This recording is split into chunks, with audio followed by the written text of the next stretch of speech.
So this week we're going to talk about risk management. And as always, the first thing we're going to do when we're managing something is to make a plan. Um, but before we do that, let's talk a little bit about risk.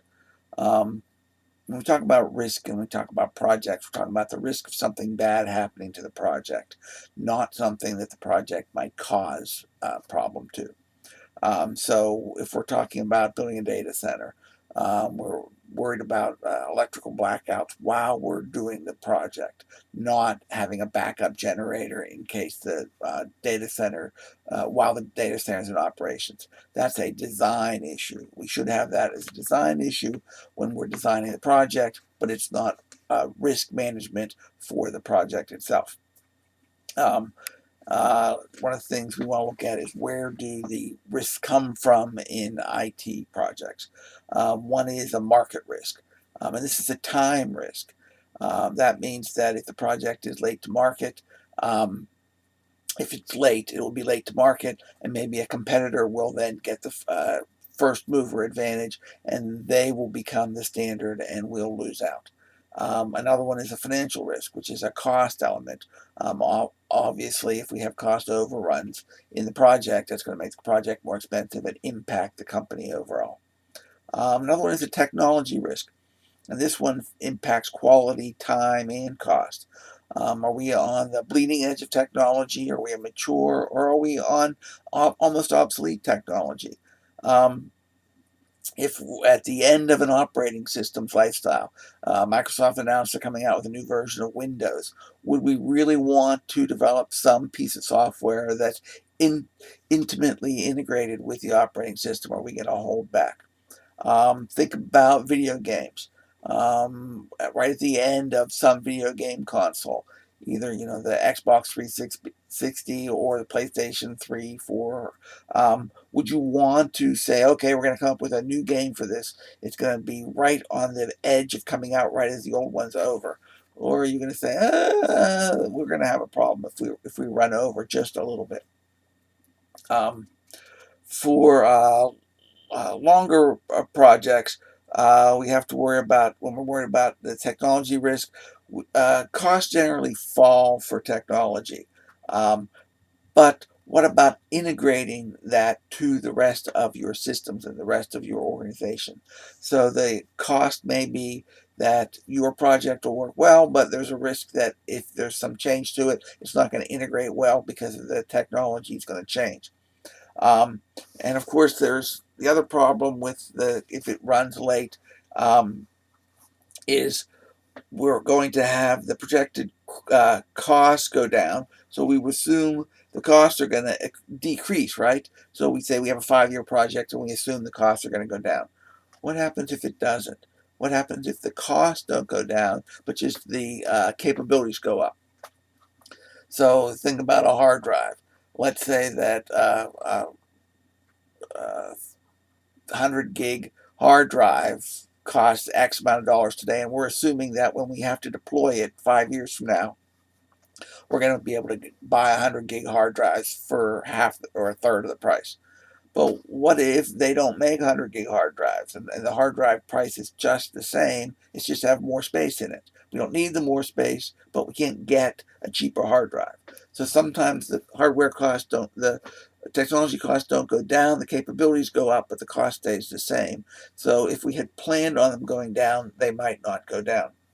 And of course, we have to talk about Moore's law then. Uh, Strictly speaking, Moore's law says the number of transistors on an integrated circuit will double every 2 years. Now, practically, what people have read into that is if the transistors can double, that either means the cost is going to be half or the capability is going to double for the same cost. And while the Moore's law about the number of transistors has been true, the paraphrase of that it's going to cost is going to half or the technology is going to double. This has not been as direct comparison to Moore's law, but Moore's law is still out there. Um, the other problem is what happens if new technology comes out.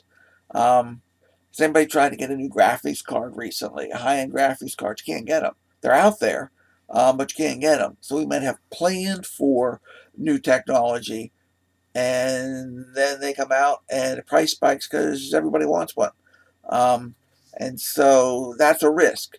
The risk is that the new technology you're planning for might be there, but be more expensive, not because of the technology being more expensive, but because of the demand is so high that they can raise the prices. When the demand could be so high that you can't get them, which would be another risk. Um, the other thing about trying to decide the technology risk is you might be on the bleeding edge. We always see the military cost overruns, and we're always like, oh, it's bureaucracy, oh, it's this and that. And that is a key part of it. But someone came to you and said, I want to make a plane that can't be seen on radar. How much is that going to cost, and how long it's going to take? You're going to go, I don't know. Right, we'll give it a try. Give me a couple billion. We'll see what we can do for it. A lot of when you're dealing with the bleeding edge technology, the estimates get fuzzier and fuzzier, which is one of the risks of doing bleeding edge technology. Um, Another risk is a personnel risk or the people risk. Do you have the expertise? And can you get the expertise? There are some skills that are so in demand that trying to get them, you have to wait a long line or pay a lot for them. Um, the other one is there enough internal support for the project? A risk to the project would be that support is pulled for it. And that's one of the things you'd have to control for, especially next week when we talk about stakeholders. But you can manage that. You can manage to make sure it's part of your communication plan and actually even how you roll out the plan to keep excitement up. I talked about doing the work breakdown schedule, and I talked about when we look at procurement and buying things, we have to worry about storage. One of the other things we have to worry about is getting things done.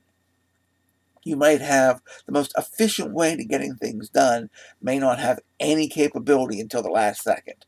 And that lowers the enthusiasm of the stakeholders in general. So you might want to redo your work breakdown schedule so you have something working, something more working, something more working, and something more working, even though that's not the most efficient for time and cost, but it will reduce the risk of losing enthusiasm of your stakeholders. Um, the other thing you have to worry about is if your project is long enough, 4 or 5 years, might you lose key people, retirement, just being hired and quit, moved somewhere else, or transferred to a different division within the company, or promoted out of their job. Um, the longer the project is, you have to start looking at key people and seeing, well, what's the chance that they're going to be leaving? And that's one of the risks you have to deal with. And then, of course, we have the process risk. That is there enough focus in the organization to keep the project running on time? And of course, can it be integrated with the rest of the systems? And that is sort of a design problem. But again, as the project progresses, the type of technology, and especially in an agile environment, what you're going to get, you have to make sure it integrates to the rest of the system. So one of your risks you need to worry about is to ensure that the integration you plan for can occur. And of course, there's all the execution risks, and that is things happen while you're working on the project. It snows, power goes out, you have floods, people leave, those sort of things. Um, which gets us to planning for risks. Um, and when we're planning for risks, there's things we have to worry about. One is a contingency plan. And this is something we know, a risk that we might know is going to happen, and we make a plan for what happens.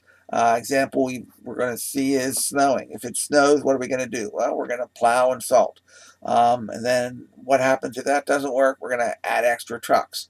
Um, and then we're going to pull back the operation areas. And then we're going to cut down staff, and then we're going to cut down staff even more. Um, After contingency plans are fallback plans. This is what happens if the contingency plans don't work. You might have one or two contingency plans, but if they're not working, you need some sort of fallback plan. And of course, with some huge snowstorm, you might have a fallback plan, especially if you have some critical infrastructure as some skeleton crew that then bunkers in. So then you have to worry about, okay, that's your fallback plan. If it gets so bad, the people have to show up and stay there until the storm is over. And of course, we talked about in the financial area, you have two types of reserves. You have contingency reserves, which is money set aside for particular problems. And then you have management reserves, which are money set aside for the unknown problems, because we have known risks and unknown risk, and we can only plan for the known risk. The other thing I wanted to talk about was the type of organization you are in. When you're thinking about risks, sometimes the risks are things that are acceptable, and some are they're really things you have to worry about. Um, Different organizations have different willingness to accept risks. Some are very risk adverse organizations where if something goes wrong, there's a big problem, and some are willing to take risks if the reward is there. And so you need to, as you're planning the risk and planning your contingencies, know what kind of organization you're dealing with.